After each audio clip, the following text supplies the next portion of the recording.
The countdown is on for the Spurs' regular season opener against the Dallas Mavericks this week. The attention will, of course, be on San Antonio rookie Victor Wembanyama. But, of course, the importance of the Spurs veterans can't be understated. Here's Mary with a preview of tonight's instant replay. Yes, Tim, that veteran presence will be huge. It's guys like Zach Collins, who recently signed a contract extension, Keldon Johnson, and Trey Jones, who will be key in slowing things down for the younger guys on the team. Coming up tonight on Instant Replay. One of the most tenured guys on this roster. I think Keldon is number one, entering his fifth season. You're entering your fourth, and you're 23. When you think about that, is that just mind-blowing to you? I mean, you are a veteran now. Right. Yeah, that definitely is a little crazy. Leadership will be coming from that man for sure. Our own Larry Ramirez sat down with Trey Jones to get his thoughts on the upcoming season and what he's seen from Victor Wembanyama in training camp. Our offense has been explosive all year. You know, we have three running backs. We have a few receivers that are explosive, and you know, they just a quarterback that's been with us for 3 years and understands the system. There have been some intense late season district matchups on display in the high school football season. Last night, Heartland improved to 9-0 as one of the last remaining undefeated teams in the state. See which play from this game made the best of big game coverage, including 2 plays that have yet to air. Even one, our play of the week. Sometimes it just happens that it's not our day where it deflects and the ball goes in or everything, but you know, today everybody was locked in and focused, and you know, there was no mistakes. Don't count out SAFC ever. The club picked up a shutout win in the USL quarterfinals last night, and now they're slated to face Sacramento Republic FC in the next round. The reigning champions didn't put together the best finish to the regular season, but all that matters is getting hot at the right time. We'll also take a look at how UTSA won its 3rd consecutive college football game yesterday in Boca Raton. And don't forget to vote in this week's IR poll. How many wins do you think the Spurs will finish with? We've got that and more on Instant Replay at 11. Hopefully enough to get to the playoffs this year. Yes. All right, thank you, Mary. We'll see you again in just a little bit. And we'll see you for more of the Nightbeat right after this.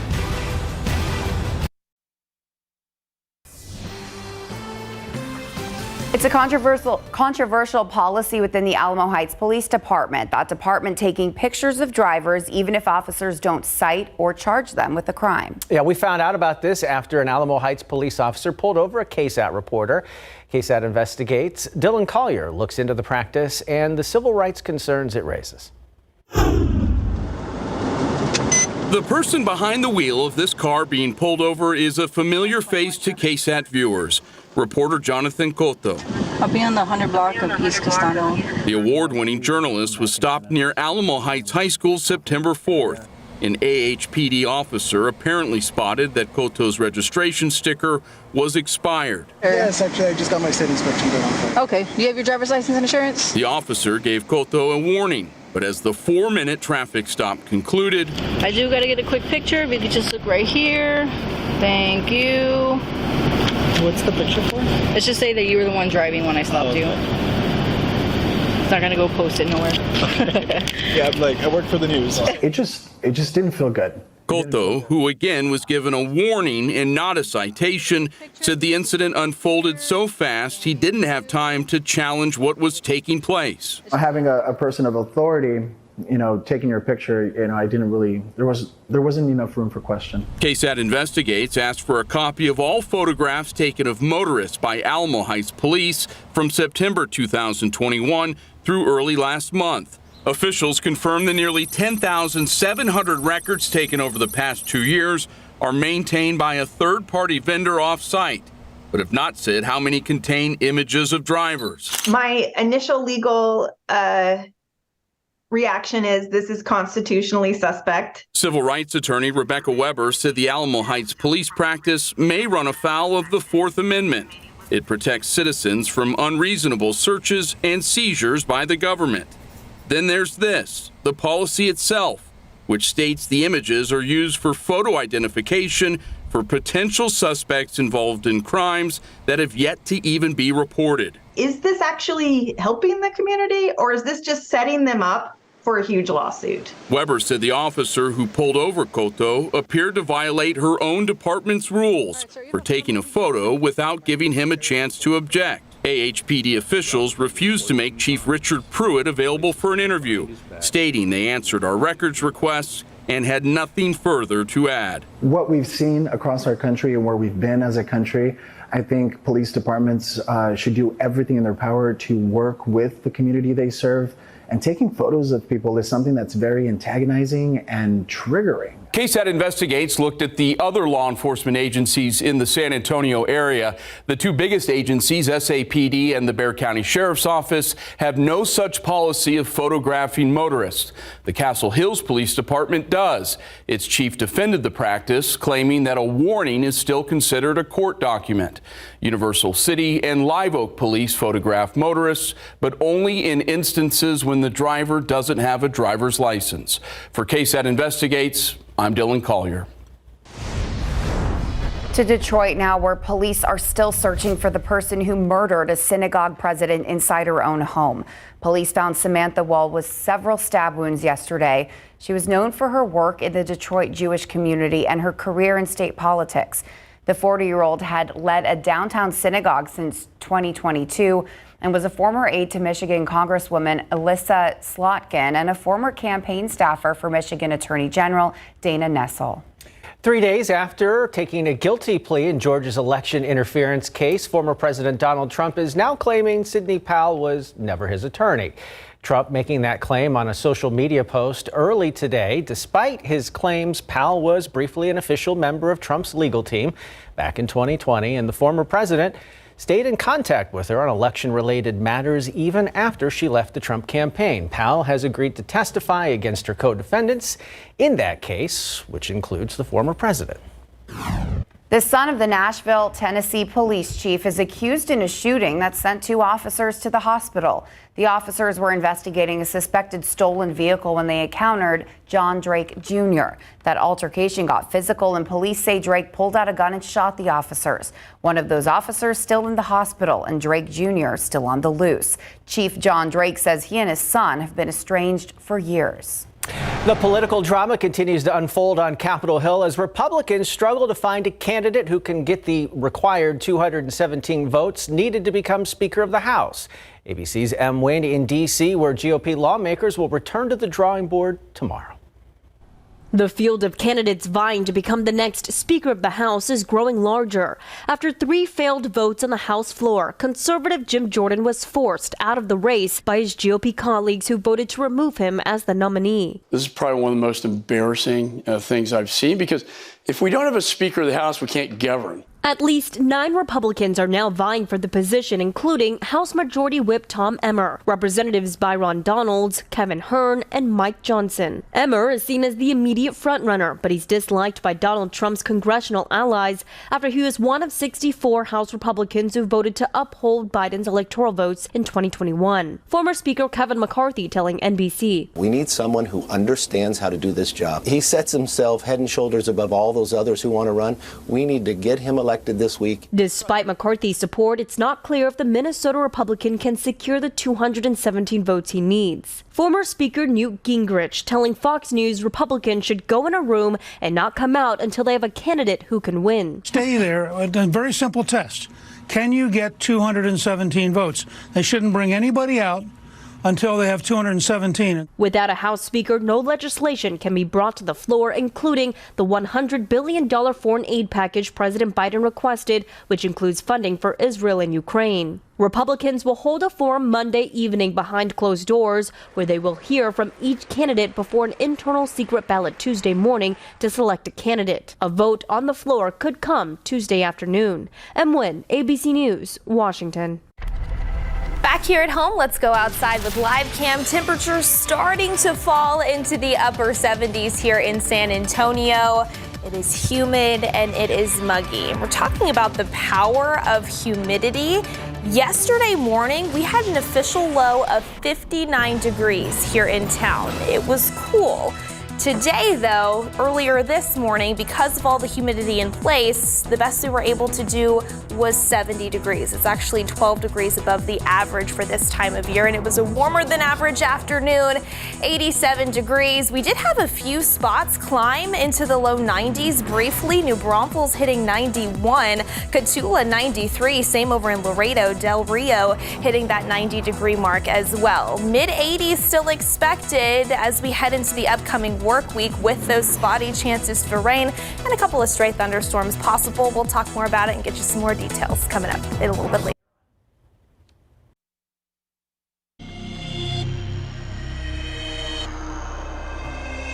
We're talking about a little hope when it comes to the fentanyl crisis. Since we launched our series, many of you have asked where you can get help if you or someone you know is battling substance use disorder, but you don't have to go far. Stefania Jimenez shows us how the Center for Healthcare Services right here in San Antonio is helping people with opioid use disorder get their lives back on track. Second chances sometimes need second chances. Armando Sanchez lives by that motto. As a peer specialist supervisor, he helps people get off drugs. Also, he knows firsthand how difficult it is to get sober. He was in active addiction for almost 30 years. After cocaine, I think that opened the door to many more things, and I experienced with just about every drug. Now sober for 10 years, Armando says it's the synthetic opioid known as fentanyl that he worries about most. Fentanyl has become easily accessible to those that are using it in these ways. It's everywhere. It's also deadly. The Department of State Health Services says last year, 2,160 people died in Texas from fentanyl poisoning. So Armando, along with his fellow peer specialists at the Center for Healthcare Services, are fighting fentanyl by helping people get off drugs. For privacy reasons, we're not showing you the areas for people in recovery, but CHCS is where more than 600 people battling opioid addiction are currently accessing medication-assisted treatment. Most are given methadone, others take Suboxone. It provides stimulation to the opiate centers of the brain that prevent withdrawal, so prevent physiologic withdrawal, prevent psychological cravings, and therefore helps the person to cease the unhealthy, unabounded drug use that controls their life. Dr. Christopher Healy is the medical director of the Opioid Addiction Treatment Services Program at CHCS. He says through the program, people also get access to other services, like housing. Other aspects of treatment include things like professional counseling, being accountable by drug screening, and being seen by a medical doctor. If you don't treat the entirety of the person, a wraparound, holistic approach, your chance of success in reaching sobriety is not going to be nearly as high. That well-rounded approach to treatment is key. Dr. Healy says about half the people getting treatment for opioid addiction at CHS stay off illegal drugs. Perhaps welcome news to families who have a loved one battling addiction. And if that's you, don't give up on the individuals that are out there struggling. It takes love and compassion only to combat addiction.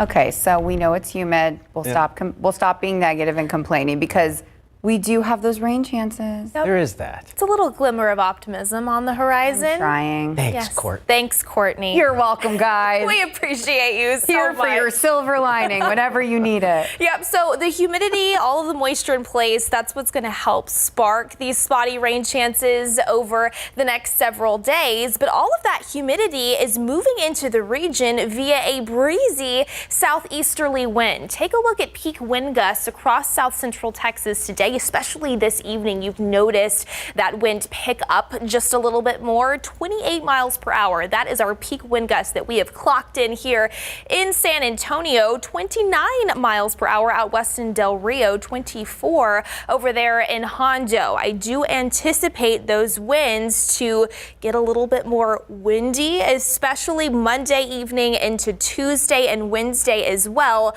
with those wind gusts in the range of 25 to 30, maybe maybe even 35 miles per hour at times. So if you have any outdoor Halloween decorations or just loose lawn items, be sure to secure those, especially throughout the day tomorrow. All right, so looking at our weather headlines, humidity, it stays high this week. That's going to keep our mornings on the muggy side, near 70 degrees.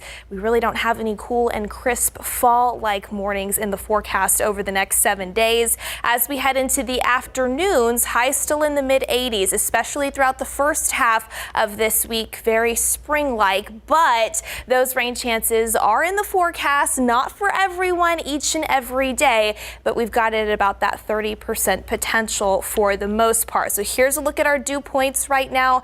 Again, in spots about 5 to 15 degrees higher than where we were this time yesterday. Downright muggy, especially across the coastal plains. Those dew points in the low 70s right now. Slightly lower, though, the farther north and west that you go up into the hill country, southern Edwards Plateau. So we're dealing with the Gulf moisture, but we'll also be seeing this Pacific moisture move in from Tropical Storm Norma in the coming days. And when you put those two things together and then you combine that with a little bit more energy working into the Lone Star State as a few disturbances swing our direction, that's what sparks up those spotty rain chances. And by the time all is said and done, for the most part, through Thursday and into Friday, most of the heavier rain is going to fall well to our north, near San Angelo, stretching up to the Abilene area, and even across the Red River and closer to Oklahoma City.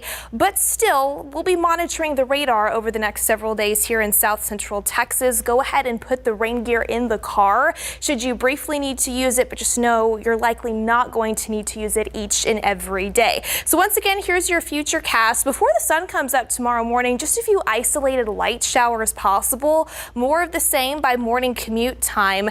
Generally, the activity is going to be streaming in from the southwest and pushing farther up to the north and the east. That 30% potential continues into the early to mid-afternoon hours tomorrow before it starts to die down by tomorrow evening. But then as we head into Tuesday and Wednesday, our focus shifts off to the west, where that area of low pressure is going to be moving across the desert southwest, and it does move into the Lone Star State by Wednesday evening and even into Wednesday night. For our neck of the woods, it's possible we see slightly higher coverage, maybe some widely scattered showers and thunderstorms. Right now, we've got it about a 40% potential overnight on Wednesday. So, of course, we'll continue to keep you posted on that. Until then, temperatures right now in the upper 70s for us here in San Antonio and across a good chunk of south central Texas. A few low 70s, though, northwest. Kerrville sitting at 73, Rock Springs at 70 degrees right now. As we head into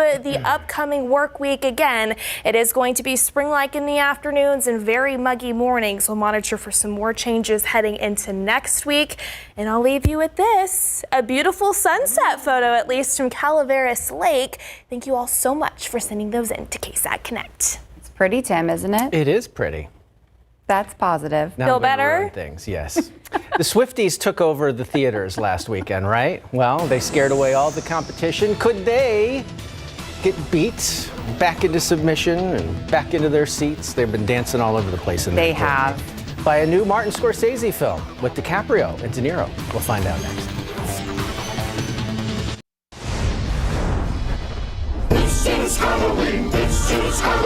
The 30th anniversary re-release of Tim Burton's The Nightmare Before Christmas debuted at number 5. The animated classic brought in $4.1 million. Paw Patrol, the mighty movie, trotted back to 4th with $4.5 million, while The Exorcist Believer slipped from 2nd to 3rd with $5.6 million. I didn't realize this was a race. Martin Scorsese's Killers of the Flower Moon bowed in 2nd place on ticket sales of $23 million. Welcome to the acoustic setting. Swifties were back in theaters this weekend. Taylor Swift, the Eras Tour, held on to 1st place to the tune of $31 million, bringing the concert film's domestic box office total to $129.8 million. In Hollywood, I'm Rick Damigella. The Swifties are still dancing. The scariest thing about that whole thing, though, was Yes. that Nightmare Before Christmas is 30 years old. Yeah. Yikes. We're not feeling young. No, things didn't go all that great in September for the UTSA football team. The Roadrunners were 1-3 by the end of the month. Yeah, but now, 3 weeks into October, UTSA is perfect, boasting a 3-0 record to start its conference schedule. With more on what's an instant replay tonight, let's head to Mary Rominger. Well, on the bright side, with that bleak September, it's actually motivating the Roadrunners right now. All of the doubters are bringing out the best in UTSA. I know September, we're still the sorry team in September. We need everybody to keep telling us that because we're a hungry, ticked-off team that practices really hard every day. The Roadrunners are enjoying a great October, but so are the UIW Cardinals, who have won 6 in a row. And the Longhorns are moving up in the latest AP poll. We've got it covered in the College Corner. Wasn't there what Mahomes wanted. Pass. There he is, Valdez-Scantling. He dives, and he's in for the touchdown. No Cowboys or Texans this weekend, but we've got Taylor Swift at the Chiefs game, and apparently she has a touchdown handshake with Patrick Mahomes' wife. We'll have that and highlights from around the league. Plus tonight, Game 6 of the ALCS Championship Series between the Rangers and Astros, and the NBA is right around the corner. And with that, we sat down with Spurs point guard Trey Jones for insight ahead of Wednesday's tip-off. Tune in for that. Instant replay starts right after the break. More Swiftie action coming I your knew way. that would make Tim happy. They're everywhere. We'll be right back.